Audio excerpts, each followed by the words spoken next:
But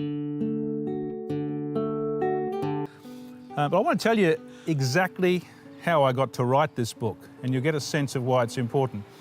I was at a party and I just talked to some mums, some ladies, and they asked me if I'd written another book about fathers. After my first one, I said, oh no, I haven't really thought of anything to write about. They said, you've got to write about dads and daughters, because dads have no idea. These were all mums who had daughters. And they said, we're going to prove it to you. So they, one by one, they called their husbands over. Hey, darling, we're just discussing, what do you think's important about dads and daughters? What do they need? And they said, well, you've got to love them. I said, no, sure, but that's sons as well. What about daughters? Well, have a guess how many of these dads knew what daughters needed from their dads as compared to sons? Absolutely none. Anyway, the blokes went off.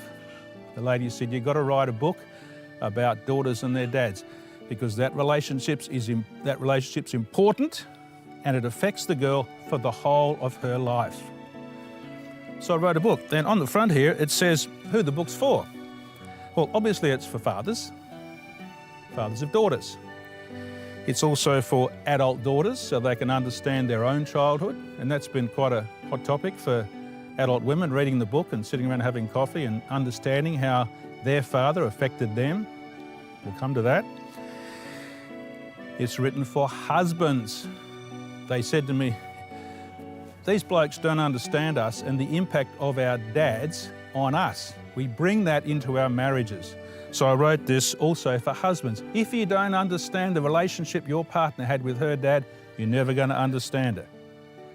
Very important. And finally, and really vitally, it's for father figures. For father figures, not just for dads, but for uncles who've got nieces, for school teachers who've got girls in their class, even like for my daughter's friends, like it or not, I was a father figure. So it's very important to learn as a father figure how you can speak into the lives of young girls.